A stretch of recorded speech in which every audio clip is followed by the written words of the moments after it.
Tito, thanks for taking a few minutes out of your day. Let's begin with you coming to an event on Wednesday at the Garden. The tradition, it is a tradition now. I think Gronk's in your class. Kevin Cash is your presenter. Tell me how excited you are for that to come back to Boston. Well, I think when you start getting lifetime achievement awards, it means you're getting old. and there are days when I certainly feel like it, but I'm also excited. I mean, as we all know Gronk and everything that he brings, and I'm looking forward just to listening to him.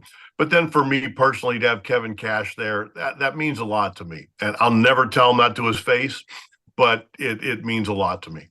Well, speaking of that, like again, I think we've talked about this, but the people that played for you that have gone on to be managers and successful managers, Dave Roberts and Gabe Kapler and just all the way through Kevin Cash. I mean, there's so many guys. Why do you think that is, Tito? I think one, I've gotten way too much credit for them being really smart baseball players. Maybe the one thing I'll take credit for is like guys like Alex Cora and even like Rocco Baldelli to add to it, is knowing that they were pretty smart baseball guys and getting them on our team. At the time, you don't know they're going to be managers, but they had really good qualities for being good teammates. And then that transitioned into their second part of baseball, which is either coaching or managing. Was there anybody on that 04 team that you thought would be a manager? Probably Tech, right, out of everybody?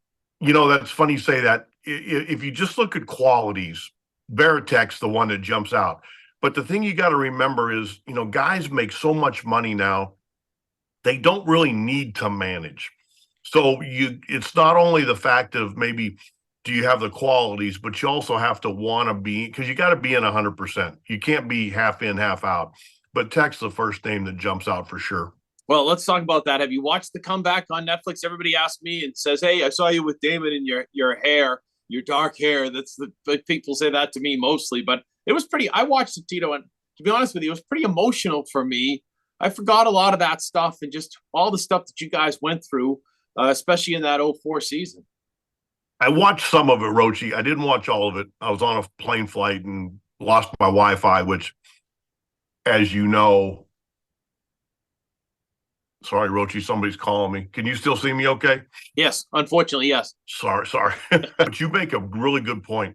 There were things that happened that you just over time forget. And you're right. It was hard not to be a little emotional. I mean, it was so much was going on.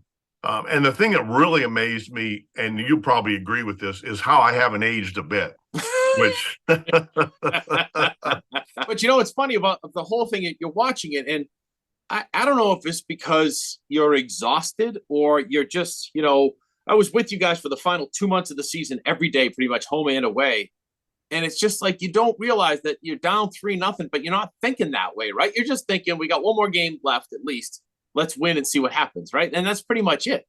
That's the only way, that's the only way. I've tried to tell people so many times, I don't know if it could ever be done again. Just because trying to beat any team, let alone the Yankees, 4 times in a row is kind of insurmountable. But the only way we were going to is just go not just game to game, but out to out. And I remember Veritek living that out the entire time. And it helped me a lot just because I didn't think it was just for show. I thought they meant it, and I thought they felt like they had a chance to do it. And that made it really fun. And again, after games 4 and 5, that was when you're like, okay, there's a good chance because everyone's going to New York and you guys felt good. But for games 4 and 5 was so dramatic. And there were so many things that happened in those games. And you're like Clark and all that kind of stuff. You're like, how the heck did you guys get through that, I think, Roche, what you do is you just turn your button on, and when it's over, you collapse. And I remember when it was over, was so tired. We were on the duck boats, and we were about 4 hours into that parade, and it was cold on the duck boats, and I had to take a pee. And I looked at Jack McCormick, our traveling secretary, and I said, Jack, I wish we'd have lost. And I was obviously kidding, but I was so tired and so worn out. I just wanted to go get warm and lay in bed for about 2 days. And that seemed like all of New England showed up for that too. Because remember, I know where you got tired to. I know it was. We were waiting to go on the water, and then we were on the water. It felt like we were on the water forever. I was in a duck boat with Trot, Mirabelli, Tech, Mhm. and Gabe Kapler. And my photographer and I, we looked down at one point and we're up to our knee in water on the duck boat. And we're like, I don't know if we should be holding equipment and things like that as we talk. But that all I remember is I tell people all the time, being on that duck boat and looking outward was absolutely stunning at the amount of people on bridges and everywhere you looked. When we left Fenway and we made a left onto Boylston, it hit me. Because you're kind of in the relative protection of Fenway there, and then you get out there, and I couldn't believe it, Roche. I mean, I'd always heard, hey, if you win, you won't believe it. Right. But I couldn't believe it. I mean, they were 10, 12 deep. They were hanging off. It was unbelievable. Does it seem like 20 years, Tito? Some days it seems like 50. And then some days it seems like it was just the other day. I mean, I love when I go places, if I go to a golf tournament or something, you see, like we're going down to David's thing next week or this week, I guess. And to see those guys, see Johnny Damon, it doesn't matter if you haven't seen him in years. It's just fun. You see Trot or Millar or all the guys. It just feels good. And what's the conversation like? It's so easy, I assume, with those guys, right? It always has been. And that's the good part. I think they know I cared about them and they took care of me and they had my back and I think they know I had theirs. And that's an important thing. And that's what lasts that lasts the test of time. Well, two final things on that. One is I cried. I don't know about you, but when I saw Wake, you know what I mean? For the first time in the documentaries, that was as emotional as it gets. You know what? And that's the one thing I've tried to always remember is the first thing out of my mouth when somebody asks me about that is because of Wake and Stacy. What Wake did in Game 3. He of all people, he took that incredible loss in 03, comes back in 04, and it's time for retribution, and he sacrifices his start, most important start of his life, for our team. I mean, you can talk about that stuff till you're blue in the face. When somebody lives it out like that, it's powerful. And I remember when he did it, I remember thinking, okay, like, here we go. Like, and those things are huge. And I hope people understand that. Again, I missed the 03 part fortunately, but then to watch like Trot going out to the outfield and to watch Wake, and it was hard not to be emotional. I mean, my goodness sakes, it's if you're not, I don't know if you have any feelings. Yeah, the one guy that gets overlooked in this whole thing is Mute. That was his nickname. It's Mark Bellhorn.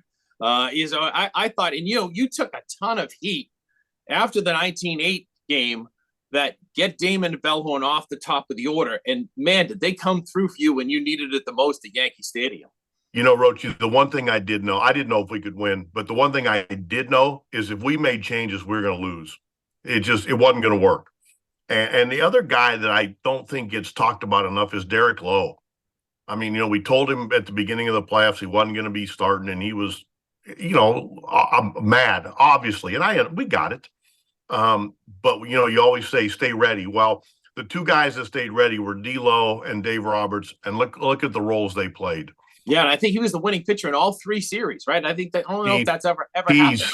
He saved our ass, and I don't know if people. I don't think they talk about it enough. And the other thing about Lowe, and I tell people all the time is, you contrast Schilling and him. Schilling you couldn't even look at before a start. Derek Lowe would be sitting in the dugout for half an hour just talking to anybody and everybody as he got ready to start a game, right? But that's what's so cool is everybody has to be themselves. If you try to be somebody else, it doesn't work. But if you're true to yourself, it works because it's authentic. All right, let's talk about you now. Last time I checked with you, when we talked, I saw you in Arizona. You were a season ticket holder at the University of Arizona. Now you're managing the Cincinnati Reds. What happened? Well, I'll tell you what happened first and foremost is that U of A is going to play Duke this Friday, and I'm going to miss the game because I'm going to be in Boston and in Davis thing. I'm not happy about that. But, I was happily retired. And I think people got the wrong idea when I came back. I really had a good year and I was content. I knew I wanted to do something in baseball. I just wasn't sure how much. Then the guys from the Reds came out and they reminded me so much of the guys in Cleveland, and it just felt right. And I found myself going from 0 to 100 in about 2 days, and it took me a little while, but I think I'm getting back into the swing of things. We'll put a staff together, and it's a young team that you hope you can make a little bit of a difference. And so I'm excited about that. Yeah, and you said it reminded you of the '87 Reds that you played on. And, I went and looked at that roster. Holy heck, right? From Eric Davis to Cal Daniels. I mean, to Buddy Bell. There were players up and down that lineup that were good. Oh, I saw Eric Davis at the Fall League a couple weeks ago.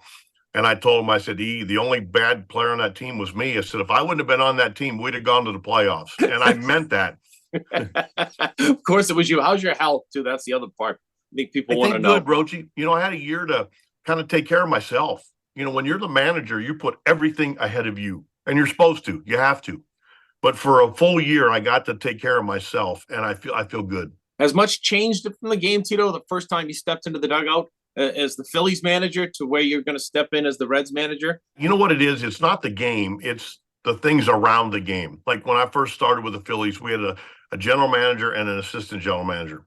Now the baseball ops department is so big. And what happened, it's not bad. It's just that there are so many different ideas. And if 30 people upstairs have 30 different ideas and they filter down to your office, that's a lot of ideas. So you got to kind of know what to filter and what to do and what to listen to, and then try to find a way diplomatically to say, we might not want to do that. Well, and it's true, because I remember when you were here, you would say to me, hey, there's a guy that sends me the lineup every single day based on stats and analytics and everything. And you're like, what do I do? And you seem to have adjusted pretty well. Yeah, I do remember. And there were times where it was probably late in August and it was hot, and I was probably grumpy that it didn't go over real well. But you know what? There's so much good, and I learned so much in Boston. And you've been around it longer than me, Roche. Sometimes the manager's going to have a headache there. That's just the way it is. Final two thoughts, Tito. Brad Mills is joining you, and Sean McAdam wrote about it on Mass Live. He went through an unthinkable tragedy with his granddaughter.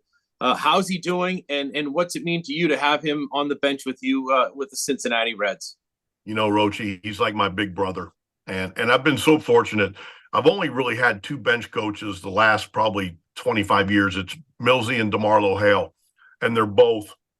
I don't think you could find better people, and they know me before. They know what I'm gonna do before I do it, and I would say the same thing. I know them, but to have Millsy back for a number of reasons, for just losing his grandson, having Millsy back is powerful, and he'll be good for our young players. They will love him. How good a man is he, Tito? You can't find a better man. I mean, I'm telling you, he's the best. If you want to say something bad about Millsy, you better start working, because it's hard. Because I don't think I've ever heard somebody say something bad, nor should they. He's just that type of person. And I know you're the face of the organization, but I know you well enough to know that those are the people you love, right? From Brad Mills to the clubhouse guys to the security people around the ballpark. Those are your everyday people, right? Roche, that I still hear from Tyrone. He's the guy that did the door in Cleveland. He'll send me a text every so often. And like the clubbies in Cincinnati, they were the clubbies when I was there in '87. They were young. Now they're running the clubhouse. And yeah, I do like that. That's part of baseball that I just love. Like when we go into a hotel and I see a bellman I've seen for the last 30 years, I get a big kick out of that. And they remember your name. I think that's cool. Yeah. Then finally, you got an apartment, you got a scooter. What's your deal in Cincinnati?